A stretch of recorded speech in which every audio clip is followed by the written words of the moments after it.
जो सीबीएसई मान्यता प्राप्त जिसको मिली है, नर्सरी से लेकर +2 तक स्कूल है, वहाँ भी कोई वितकरा जाति वितकरा नहीं है, लेकिन वो इसीलिए खोला गया है कि गुरु रविदास जी महाराज की बानी है, पढ़िए गुनिए नाम सब सुनिए, अन पाओ पाओ न दर से। गुरु महाराज ने हमें बोला था 650 साल पहला कि विद्या होनी बहुत जरूरी है।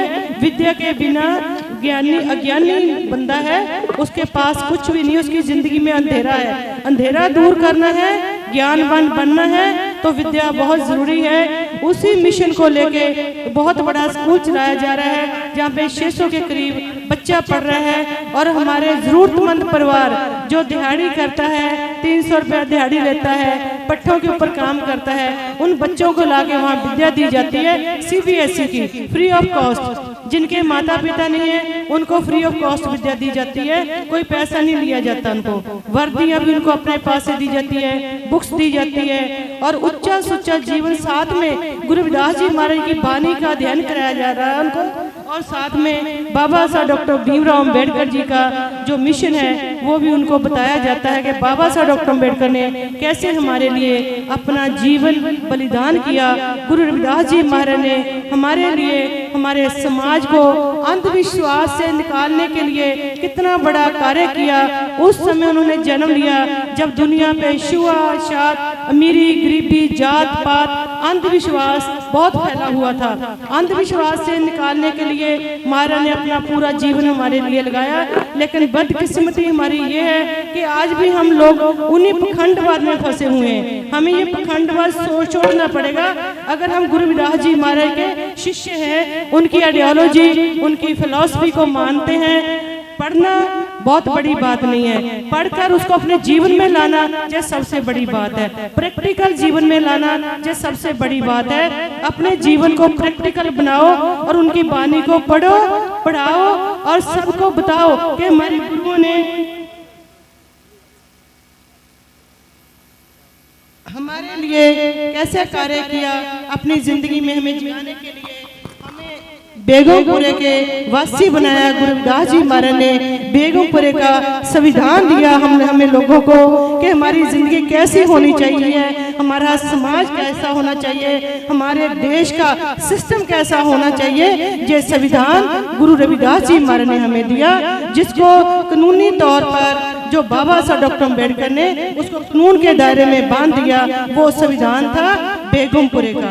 बेगमपुरा शहर को नाओ, दुख अंधो नहीं ते ठाओ, ना तस्वीस खिराज ना माल, खौफ न खता न तरस जवाल, अब मोहे खूब वतन गह पाई, उहाँ खैर सदा मेरे पाई, कायम दायम सदा पातशाही, दो न सेम 100 आही, आबादान सदा मशहूर, उहाँ गनी बसे महमूर, त्यों त्यों सैल करे जियो पावे, महरम महल न को अटकावे, कह रविदास खलास चमारा, जो हम शहरी सुमीत हमारा। हमारा भ्राता कौन है, हमारी बहन कौन है, हमारी माता कौन है, मेरा मित्र कौन है, मेरा दोस्त कौन है, जो बेगमपुरे की बात करेगा, किसके साथ जाति वितकरा नहीं करेगा, किसके साथ छुआछूत नहीं करेगा, अमीरी गरीबी का जो हमारा सिस्टम है उसको खत्म करेगा, वही मेरा भ्राता है, वही मेरा पिता है, वही मेरी बहना है, वही मेरी माता है। तो आओ आज गुरु रविदास जी महाराज की फिलॉसफी को पढ़ने के बाद समझने की जरूरत है। गुरु ग्रंथ साहब जो गुरुओं के उनके ग्रंथ हैं, बुक से उनको मत्था टेकना बहुत बड़ी बात नहीं है। जो बाबा समनदास जी महाराज ने, उनका मैं पढ़ रही थी, जितना समाज को जगाया किसी संत ने नहीं आज तक जगाया होगा। आज मुझे मैं डिस्कशन हो रही थी कि संत समनदास जी हमारे ऐसे संत हुए हैं जिन्होंने घरों में जाके 1 करोड़ों लोगों को अंधविश्वासों से, पखंडवाद से बाहर निकाला। घर घर जाकर लोगों को कैसे समझाया, बैठे उनको फिलॉसफी समझाई, घरों में हवन किया। हवन करने के बाद जिनके घरों में आलतू फालतू की इधर उधर की फोटो पड़ी थी, सब उठा के अपने बैग में डालकर लेकर आते थे और जल प्रवाह करते थे कि इन चीजों से बाहर निकलना है। ये है संतों का इतिहास। ये असली संत हैं जिनके अंदर दृढ़ इरादा और बहुत दिलेरी होनी चाहिए इन चीजों को करने के लिए। ये दिलेरी संत कबीर जी महाराज के पास थी, ये दिलेरी सन्ना सेन जी के पास थी, ये दिलेरी गुरु रविदास जी महाराज के पास थी। ये दिलेरी हमें भी लेनी पड़ेगी, ये दिलेरी हमारे अंदर आनी पड़ेगी। जो महापुरुष अपना जीवन हमारे लिए दान कर रहे हैं, अपना दिन रात के 2:30-3 बज चुके हैं, ये संतों को कोई जरूरत नहीं, इनके अपने बच्चे नहीं है, इनके बच्चे आप हो। आपको जगाने के लिए इतने महापुरुषों को स्टेज पे बिठाया हुआ है, सबकी नींद खराब करी हुई है, कोई सोने का किसी को फिक्र नहीं है। क्यों? कि हमारा समाज सोया हुआ है, इसलिए हमारे संत भी जाग रहे हैं। जिस दिन हमारा समाज उठ जाएगा उस दिन हमारे संतों को भी अच्छी नींद आएगी। बाबा साहब डॉक्टर अम्बेडकर के पास एक पत्रकार गए, पत्रकार मीडिया जो सारा हमारे सामने बैठा है, पहले वो महात्मा गांधी के पास गए कि पूछा कि गांधी जी जाग रहे थे, सो रहे थे, उनको पूछा कि गांधी जी को मिलना, नहीं वो आराम कर रहे हैं, वो सोए हुए हैं। तो उनको बोला उनके पास टाइम नहीं, चले जाओ बाद में आना। उसके बाद वो बाबा साहब के पास गए, चलो मैं बाबा साहब के पास जाता हूँ। जब बाबा साहब के पास गया पत्रकार, तो बाबा साहब बैठे पढ़ रहे थे, कुछ लिख रहे थे। तो उन्होंने पूछा कि गांधी साहब तो सो रहे हैं, बाबा साहब आप जाग रहे हैं, रात को भी क्यों जाग रहे हैं? क्योंकि कहते मेरा समाज सोया हुआ है, जिस दिन मेरा समाज जाग जाएगा उस दिन मैं बहुत अच्छी नींद सोऊंगा। लेकिन बदकिस्मती है, बाबा साहब भी चले गए, गुरु रविदास महापुरुष सब हमारे को इतना बड़ा भंडार देकर बानी का चले गए, लेकिन हम लोग अभी तक जागे नहीं है। जागना जागन निका जागना पड़ेगा। जिस दिन जागोगे तो उस दिन तुसी इस देश के आप राजे हो। गुरु रविदास जी महाराज ने कैसे कहा था, नरपत एक सिंहासन सोया सुपने पिया भिखारी, नरपत एक सिंहासन सोया सुपने पिया भिखारी, अष्ट राज विश्रत दुख पाया सोगत पई। हमारी इसका मतलब ये है कि जो राजा है वो सपने में भिखारी बन जाता है, वो कहता मैं भिखारी हूं लेकिन होता राजा। ये हमारा समाज का हालात है। हमारा समाज राजा है, राजा था और राजा बनना पड़ेगा, लेकिन सपने में हम लोग भिखारी बने हुए हैं। हमें भिक्षा मांगनी बंद करनी पड़ेगी।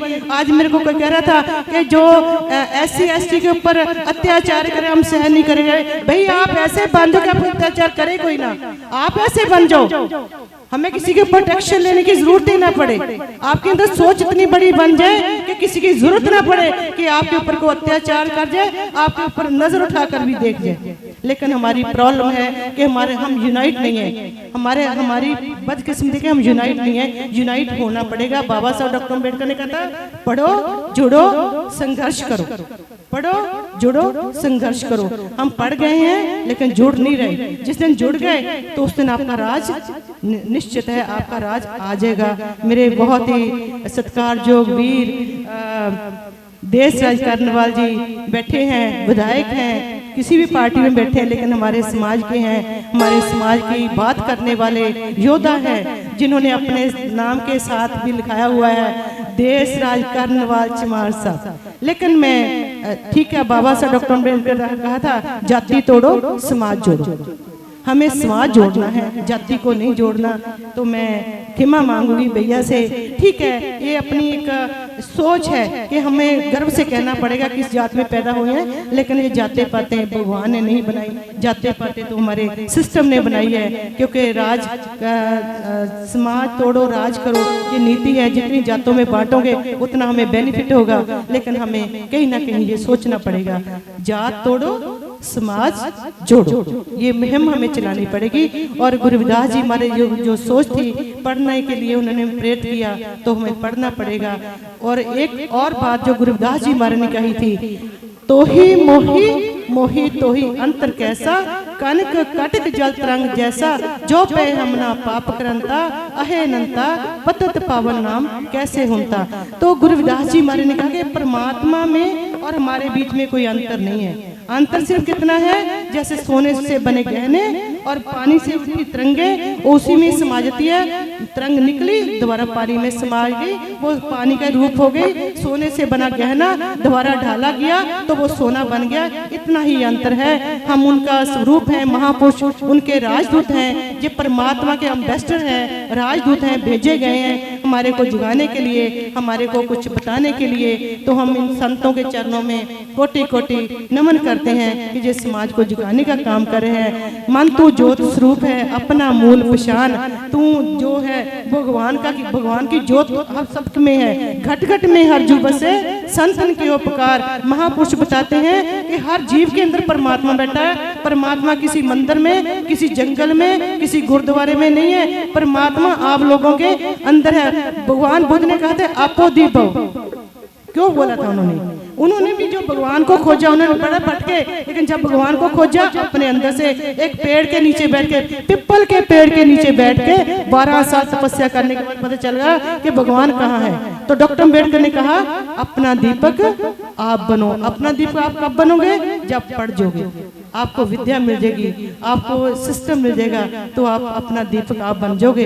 अपना दीपक बनाने के लिए हमें पढ़ना है, अच्छी सोच बनानी है। जिस दिन अच्छी सोच बन जाएगी, सबको अपना समझने लग जाओगे। हर पराया, कोई पराया नहीं है, कोई भी दूसर नहीं है, सब मेरे अपने हैं, क्योंकि घट घट में हर जीव बसे, संतन के उपकार। जब सभी के में अंदर परमात्मा है तो सभी को पर प्यार करो, सभी को अपना समझो, तो हम यूनाइट हो जाएंगे। तो वो दिन दूर नहीं है जब इस देश के, हमारा इतिहास बताते हैं कि हमारे को हम पछड़े दलित बोला जाता है। दलित शब्द ऐसा हमारा कोई संवैधानिक शब्द नहीं है। हमें मोस्टली जितने स्टेजों में बोला जाता है हम दलित हैं, कोई दलित नहीं है, कोई दलित नहीं। आप राजों की औलाद थी इस देश के ऊपर, किसी टाइम हमारे पुरखों का राज रहा है। मौर्य वंशी कौन थे? अशोक सम्राट कौन था? आप इस देश के राजे थे और राजे बनना पड़ेगा, तभी हमारे समाज का उद्धार होएगा, तभी हमारा समाज आगे बढ़ पाएगा। इतनी शब्दों के साथ मैं सभी संतों के, संत बाबा राजकुमार जी हमारे चरणों में, हाँ, कोटि कोटि नमन। संत व निर्मल जितने भी महापुरुष बैठे हैं, हमारे सामाजिक कार्यकर्ता बैठे हैं, राजनीतिक लोग बैठे हैं, सबको मैं कोटि कोटि नमन। हाँ, एक जो सबसे बड़ी इम्पोर्टेंट अपील है, वो जो बड़ी सी यात्रा पंजाब से आती है, धमड़ी भेटा ऐतिहासिक शोभा यात्रा, बेगमपुरा धमड़ी भेटा ऐतिहासिक शोभा यात्रा पंजाब से चलती है। संत व निर्मल दास जी हमारे उसकी अगुवाई करते हैं, गुरुदास साधु संप्रदाय सोसाइटी उसकी अगुवाई करती है। वो 4 तारीख को 4 अप्रैल सुबह दिन शुक्रवार को बाई ट्रेन आएगी यात्रा। वो हमारी गाड़ियों की जो काफिला आता था वो महापुरुषों ने थोड़ा सा चेंज किया कि काफ़ी परेशानी होती थी, इसलिए वो ट्रेन बुक कराई है। वो ट्रेन के माध्यम से यात्रा आएगी, उसका जो पोस्टर है वो रिलीज किया जाएगा। तो 4 को चलेगी, 4 रात को आपके पास पहुंच जाएंगे। खाना हम आपके पास ही खाएंगे सहारनपुर के रेलवे स्टेशन पे। तो सभी ने तैयार हो जाना, तो टाइम पता चल जाएगा ट्रेन का क्या समय है, तो उस समय पे आप सबने वहाँ रेलवे स्टेशन पे पहुंच जाना। तो सबको मैं कोटि कोटि प्रणाम, कोटि कोटि प्रणाम द्वारा सभी को लख लख मुबारकबाद। जय गुरुदेव, जय गुरुदेव, जय भीम, जय भीम, जय संविधान।